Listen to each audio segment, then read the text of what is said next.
आशा करता हूं आप सब बहुत अच्छे होंगे। मेरा नाम है सिद्धांत अग्निहोत्री। स्टडी ग्लोस पे आपका बहुत बहुत स्वागत है। क्या फ्रांस टूट जाएगा? फ्रांस में एक सिविल वॉर हो सकती है दोस्तों। बिल्कुल आपने सही सुना। ये मैं नहीं कह रहा हूं, ये इनके प्रेसिडेंट इमैनुअल मैक्रों कह रहे हैं। इमैनुअल मैक्रों जो कि वैसे तो 2017 में प्रेसिडेंट बने थे, दोबारा भी बन गए, अच्छी बात है। पूरा यूरोप एक लिबरल देश है, एक सेंट्रिस्ट है, इसीलिए वहां पे डेवलपमेंट है। लेकिन अगर फार राइट, मतलब देखिए कट्टरता जब जब आती है तब तब बेड़ा गर्क करती है।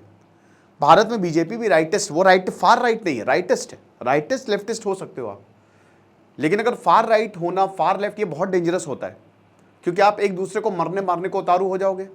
आपको अपना हित देखना है और आप एकदम आप ये समझिए कि बस कुछ भी करके हमको लड़ाई ही करनी, क्योंकि जो बहुत एक्सट्रीम, बहुत कट्टरपना आएगा तो लड़ाई होगी।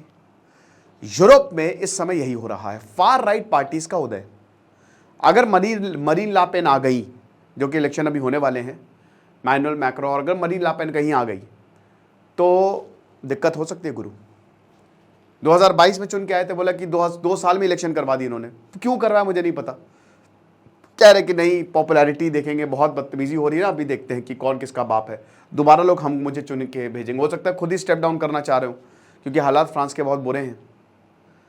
लेकिन जो भी हो, 30 जून से लेकर आज से लेकर 7 जुलाई तक रिजल्ट, मतलब इलेक्शंस होंगे, और फिर अभी कुछ ही दिन बाद रिजल्ट भी आ जाएंगे और पता चल जाएगा कि इमैनुअल मैक्रों जीते कि मरीन लापेन जीती। लेकिन जो भी जीतेगा, आप ये मान के चलिए, वो कांटों का ताज ही पहनेगा। फ्रांस में क्या सिविल वॉर होगा? इसकी पॉसिबिलिटी बहुत कम है। ये इमैनुअल मैक्रों का स्टेटमेंट था कि फ्रांस में सिविल वॉर हो सकता है, बट मुझे नहीं लगता। इसकी पॉसिबिलिटी बहुत ही ना के बराबर है। ये तो खैर एक तरीके से पॉलिटिक्स है कि ताकि लोग इनको ज़्यादा वोट करें। लेकिन हाँ, हालात बहुत ख़राब हैं। बहुत लोगों को लगेगा अच्छा ये कट्टरता, कुछ लोग राइट विंग को, जो भाई देखो, मैंने आपको पिछली बार भी बताया था कि बेटा हमारे लिए बहुत दिक्कत हो जाएगी। एक्सट्रीम राइट विंग का आना बहुत डेंजरस हो जाएगा, मार मार के भगा देंगे। जो इंडियंस वहाँ पे जाते हैं ना, ख़त्म, सारे बिजनेस ख़त्म, पढ़ाई ख़त्म, जीना मुश्किल हो जाएगा। समझ रहे हो?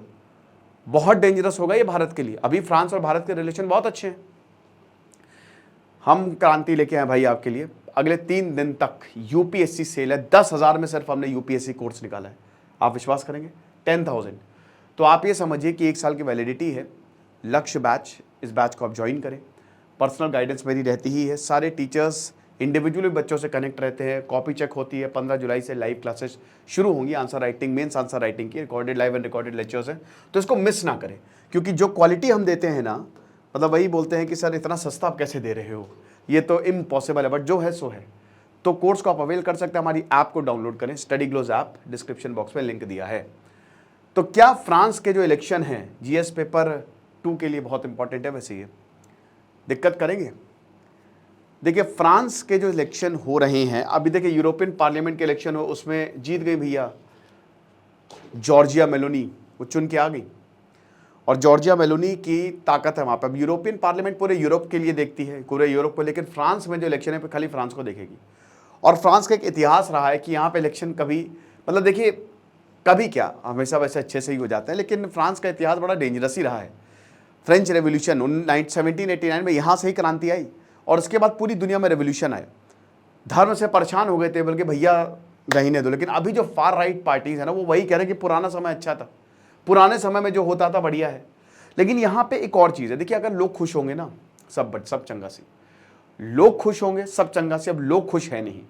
फ्रांस में जो 60% के आसपास लोग हैं सेंट्रिस्ट, लिबरल, बाकी 20% जो है राइट है, लेफ्ट है। लेकिन अभी जो है वो जो सेंट्रिस्ट है वो बहुत कम होंगे। इसका रीज़न पता है क्या है? इसका रीज़न ये है कि एक तो इमाइग्रेंट प्रॉब्लम, भर भर के लोग यहाँ पे आते जा रहे हैं, और सबसे बड़ी बात कर्ज। अगर आप लोगों को खुश रख सकते हो, उनको फ़र्क नहीं पड़ता है कि तुम क्या हो, वो आपको वोट देंगे। हमने दुबई में ऐसा देखा, यूएई में देखा, कोई इतनी सी आवाज़ नहीं उठाता है वहाँ पे अपने रूलर्स के लिए। उठाता है क्या? अल मखतूम के लिए कोई आवाज़ उठती है? नहीं उठती है, क्योंकि उन्होंने पूरी जनता को खुश रखा है। दुबई इतना शानदार है कि वहाँ पैदा, अगर तुम्हारी नागरिकता वहाँ पे पैदा होते ही तुम करोड़पति हो जाओगे। ऐसे रूल्स बनाए हुए हैं। लेकिन यहाँ पे ऐसा कुछ नहीं है। यूरोप की जनता जो है वो त्रस्त है इस समय। चाइना में इसलिए रेवोल्यूशन नहीं होता, बहुत डेवलपमेंट भाई, 72 घंटे के अंदर अंदर उन्होंने पूरा पेट्रोल स्टेशन बना लिया, और क्या बोलोगे। अब यहां पे रिटायरमेंट एज, राइट कह रहे हैं कि रिटायरमेंट एज को कम करेंगे, 60 साल बस, मिनिमम वेज हम बढ़ाएंगे, टैक्स एग्जेम्पशन जो है उस पर ब्लैंकेट लगेगी जो भी 30 साल के अंदर है। तो कैंपेन जो है वो बहुत कुछ प्रॉमिस कर रहा है, लेकिन पैसा कहां से आएगा? ये जितनी बड़ी बड़ी प्रॉमिस कर लिया, बड़ी बड़ी बातें, बड़ा पाव खाते, इस पे पैसा कहां से लाओगे? पैसे का पेड़ उगा दिया है। फ्रांस की डेट प्रॉब्लम है, इनका डेट जीडीपी का 110% है। जितना तुम कमा रहे हो, जितना तुम्हारे पास पैसा आ रहा है, उससे 110% कर्ज है तुम्हारे पास ऊपर, और ये अरबों रुपए, खरबों रुपए में है। ट्रेड डेफिसिट 5.5% पहली बार पहुंच गया, अब तो और ज्यादा है, पिछले साल का है। तो कहने की अगर बात करते हैं तो यहां मुश्किल है। अब ये देखिए, यूरोपियन यूनियन के साथ इन्होंने मास्ट्रिक्ट, एक तो ये नाम मैं पढ़ नहीं पाता हूं, मास्ट्रिक्ट ट्रीटी जो है इन्होंने की है, ठीक है ना। अब ये इतना आसान नहीं है। मास्ट्रिक्ट ट्रीटी के हिसाब से 3% तक ट्रेड डेफिसिट होना चाहिए। कितना है फ्रांस का पास? 5.5%। 5.5% पे पहुंच गए। मैक्सिमम सॉवरेनिटी डेट है वो जीडीपी का 60% और टोटल डेट है 110%। क्या कर लोगे तुम इतना ज्यादा? तो कांटों का ताज पहना है यहां पे इमैनुअल मैक्रोन ने। कर्ज पे कर्ज लिए जा रहे हैं, डेवलपमेंट हो नहीं रहा है। यूरोप, सारे देशों की हालत यूरोप में ऐसी ही है। वो वही है ना कि दुल्हन बाहर से बड़ी खूबसूरत लगती है, लेकिन अंदर से है धोखेबाज। आप उसके साथ जिंदगी नहीं बिता सकते।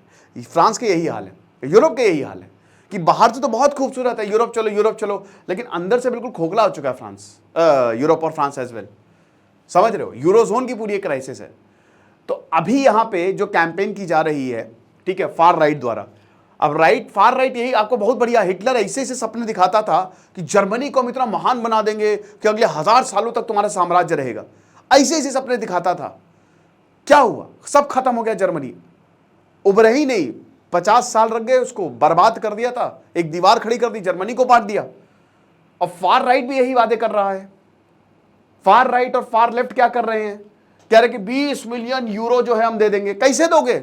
चुप है। 20 मिलियन यूरो कितना हो गया? 21 बिलियन डॉलर हर साल। 21 बिलियन डॉलर जितना ये वादा कर रहे हैं ना, तो इतना कम से कम 21 billion dollar equal to 8,000 crore. अब समझ लो, ठीक है, लगभग 2 लाख करोड़ के आसपास। तो समझ लो कि ये इतना ज्यादा पैसे कहां से लाएं? कहां से पैसे लाओगे? तुमने बड़े बड़े वादे कर दिए, मैं उड़ सकता हूं। कैसे उड़ सकते हो? जवाब ही नहीं, किसी के पास जवाब नहीं है इसका। एक्सपर्ट्स कहते हैं कि बहुत ही कंजर्वेटिव एस्टिमेट है। एक्चुअल में प्लान ये 30 बिलियन डॉलर तक को चला जाए। You never know. और यूरोपियन यूनियन जो है वो क्या करेगा? वो क्या करेगा अगर मान लो कि नई मरीन लापेन आ गई, तो क्या करोगे? कोई प्लान भी है? I don't know, nobody knows, कोडोनो।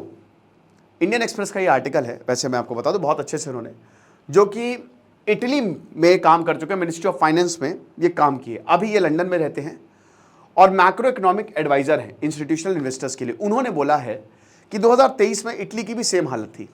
जितना कमा नहीं रहे थे उससे ज्यादा तो कर्ज था। 140% जीडीपी, 110% किसका? फ्रांस का। इटली का 140% था 2023 में, ठीक है ना। और 7.4% जो है, तभी तो क्यों आ गई जॉर्जिया मेलोनी? इसी वजह से आ गई। जब जब देश बर्बाद होगा ना, तब तब जो है हमेशा सरकार चेंज होगी। और राइटिस्ट और लेफ्टिस्ट के लिए, फार राइट फार लेफ्ट के लिए ना, जब देश क्राइसिस में होगा उनके लिए बहुत बढ़िया मौका बन जाता है। ओके, अब इमैनुअल मैक्रो की तरह जो जॉर्जिया मेलोनी है, उन्होंने बहुत स्ट्रैटेजिकली पॉलिटिक्स खेली।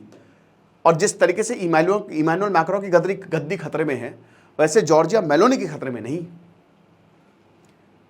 कौन सफर करेगा? फ्रांस। अगर आप सबसे बड़े देश, सबसे ताकतवर देश की बात करोगे तो फ्रांस उसमें से एक है। ब्रिटेन, फ्रांस और आपका रशिया, तो फ्रांस उसमें से एक है। तो पूरा का पूरा यूरोजोन जो है वो सफर करेगा अगर फ्रांस कोलैप्स होता है। और आज नहीं, हमेशा से डेट प्रॉब्लम इनकी रही है। ये जब भी वॉर होता है बहुत डेट ले लेते थे। फ्रेंच रेवोल्यूशन इसीलिए तो लिया, अमेरिका वॉर में चले गए सपोर्ट करने, ठीक है। अपना पैसा, अपना खजाना खाली करके अमेरिका को दे दिया। और अमेरिका सोचा कि अमेरिका जो है अगर वॉर ब्रिटेन को दे दिया, ठीक है ना। तो इन्होंने सोचा कि अमेरिका के खिलाफ पैसा लगा दिया कि अगर अमेरिका वॉर हारेगा तो खूब पैसा हमको मिलेगा। कुछ नहीं मिला। अमेरिका वॉर जीत गया, ऐसी की तैसी कर दी, खाली हो गई है। और इसीलिए 1789 में रेवोल्यूशन आया। और यहां पे बोल रहे सिविल वॉर हो सकता है। तो यहां यूरो टूट सकता है। आप समझ सकते हो, अगर ऐसा ही चला तो हालत खराब हो जाएगी। पूरे यूरोप इंस्टीट्यूशंस जो है ना, कितना पैसा देंगे आप बताइए फ्रांस को? जो ईएसबी है वो कितना पैसा देगा? बोलेंगे जो एवरीथिंग है सब रुक जाएगा अगर ऐसा होता है तो, ठीक है, और जितने भी पॉलिटिकल इनिशिएटिव हैं वो सब रुक जाएंगे या वीक हो जाएंगे।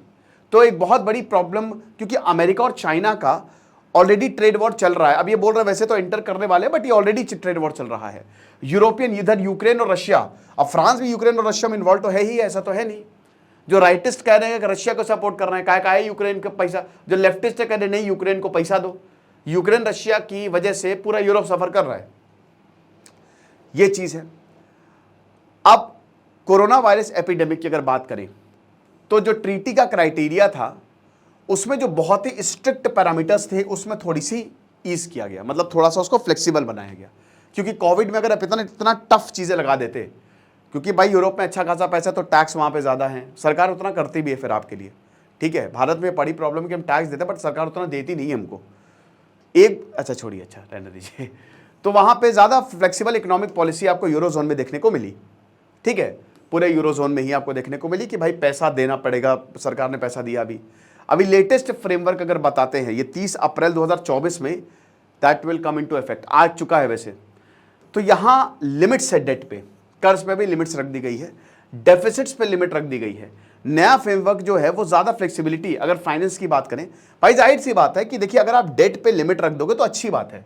जैसे आप हो, आप मेरे पास कर्ज लेने आ रहे हो और मैं बोलो बेटा तुम 1 लाख से ज्यादा कर्ज नहीं ले सकते, तुम किसी को फ्री पैसा बांटोगे, क्रेडिट कार्ड के अनलिमिटेड लिमिट रख दो तो लोग शॉपिंग करते रहेंगे, बहुत कर्ज उनके ऊपर हो जाएगा, कोलैप्स हो जाएगा उनका सिस्टम। लेकिन अगर लिमिट रख दो तो ठीक है ना। लेकिन कंसर्न्स क्या है कि भाई देखिए क्या ये चेंज जो बोले गए हैं ये काम कर पाएंगे? फ्रांस पहला ऐसा देश हो सकता है जो नए फिस्कल एग्रीमेंट को डिसरिगार्ड कर दे। जो नया फिस्कल एग्रीमेंट अभी 30 अप्रैल 2024 में आया ना, खत्म कर देगा उसको। अगर नई सरकार आती है, सरकार बदलती है, ब्लैकमेलिंग होती है, ठीक है। द रिस्क ऑफ ब्लैकमेल जो है, क्या होता है कि जो बहुत जिन राज्यों के ऊपर बहुत कर्ज होता है आप उनको ब्लैकमेल कर सकते हो, उनको मानना पड़ेगा बेगर्स कांट बी चूजर्स। तुम मेरे पास बहुत ज्यादा कर्ज लेके आओ, मुझसे पैसा मांगो, मैं जो बोलूंगा तुम करोगे, तुम लगे सर पैसा दे दीजिए बस, आप जो बोलेंगे वो मैं करूंगा, राइट। तो डेट और डेफिसिट ट्रांसग्रेशन जो है इंडिविजुअल स्टेट्स ज्यादा कंसीक्वेंस फेस किए नहीं है। अब ईसीबी जो है, यूरोपियन सेंट्रल बैंक और यूरोपियन कमीशन, यही सब कुछ देखता है, यही डेट को मैनेज करता है, यही पैसा देता है, समझ रहे हो। फ्रेडरिक हाइनमैन की बात करें तो अब बोलते हैं कि क्या ईसीबी इतना पैसा देगा फ्रांस को? पैसा तो चाहिए ना आपको। पहले तो ठीक है, बेनिफिशियल है, क्राइसिस अगर है तो भाई ईसीबी असिस्ट करेगा ही करेगा। पैंडेमिक में ईसीबी ने बहुत पैसा दिया, लेकिन क्या यूरोजोन की इकोनॉमी जिस तरीके से जा रही है, रिस्पॉन्सिबल भी यही होंगे? पॉलिसी तो छोड़िए, अगर इन्होंने पैसा दिया तो जो भी कंसीक्वेंस होगा उसके लिए रिस्पॉन्सिबल यही होंगे। तो क्या ईसीबी इस आग में अपना हाथ डालेगा? ये रॉन्ग मैसेज देगा। क्या रॉन्ग मैसेज देगा? कह रहे देश बोलेंगे साला पैसा लेते जाओ, ऐश करते जाओ। मैं अगर ऐसे ही सबकी हेल्प करने लगूं मान लीजिए, तो सब क्या बोलेंगे? अरे पैसा लो, सिद्धांत सर तो है ही है, मदद कर देंगे। तो ऐसे क्या होगा? फालतू की स्पेंडिंग बढ़ेगी, है ना, ये चीज है। अब कंट्रोलर्स को कौन कंट्रोल कर रहा है ये एक बार देखना है। सबसे बड़ा बाप कौन है? पैसा है सबसे, ना बीवी ना बच्चा ना बाप बड़ा ना भैया, सबसे बड़ा रुपया। जो यूरोपियन कमीशन है अभी जितने डेटर नेशन हैं उन पे लीनियंट रहा है, मतलब कर्ज देने वालों पे, ठीक है। जैसा मैं यूरोपियन नेशन हूं, आप सब, मतलब मैं यूरोपियन कमीशन हूं, आप सब देश हो यूरोपियन। अब आपके पास बहुत कर्ज है, मैं बोलूंगा ले जाओ बेटा कोई बात नहीं, ठीक है, तुमको पैसे की जरूरत है लो, मेरे पास है पैसे ले लो, अपना कर्ज चुका लेना। लेकिन यूरोपियन कमीशन जो है डेट रूल्स को इन्फोर्स करता है। अब मैं तुमको पैसा ऐसे नहीं दूंगा, मैं तुम बोलूंगा कि पैसा दे रहा हूं बेटा, रिटर्न चाहिए बाद में दे देना कोई बात नहीं, साथ ही साथ इतने से ज्यादा तुम नहीं पैसा स्पेंड करोगे, टैक्स बढ़ाओ। पैसा तो मुझे भी चाहिए ना तुम्हारी इकोनॉमी को स्टेबल करनी, टैक्स बढ़ाओ, वेजेस कम करो, इंटरेस्ट रेट बढ़ाओ। ये सारे रूल्स जो हैं, डेट रूल्स जो है वो इन्फोर्स करेगा। अब ये बताते हैं कि एंटायर यूरोजोन का जो यूरोपियन कमीशन की जो डेट रूल्स है वो एक बहुत बड़ा फ्लॉ है, ठीक है। यूरोपियन यूनियन इल इक्विप्ड है, वो न्यूट्रल आर्बिटर कभी होता ही नहीं है, ठीक है। कुछ देशों को वो बहुत पैसा देगा, कुछ देशों को कुछ नहीं देगा, तो ये प्रॉब्लम है। साथ ही साथ यूरोपियन फिस्कल बोर्ड की अगर बात करें, जो कि यूरोपियन कमीशन को इवैल्यूएट करता है, उनकी फाइनेंशियल सिचुएशन को इवैल्यूएट करता है, तो भाई अब स्टेबिलिटी का जिम्मा इनके ऊपर रहता है। ये भी स्टेट्स को देखते हैं। यूरोपियन कमीशन जो है अगर इसी तरीके से पॉलिटिकली चलता रहा तो, और पॉलिटिकल कॉम्प्रोमाइज करता रहा, टफ नहीं है, लीनियंट है। वही बताना, इनके रूल बहुत ही, जो मेंबर स्टेट्स है, अरे कोई बात नहीं यार, ले जा पैसा, तो पूरा यूरोप ही बर्बाद हो जाएगा, इतने कर्ज में डूब जाएगा यूरोप, पूरा यूरोजोन सफर करेगा, फ्रांस पहला हो सकता है।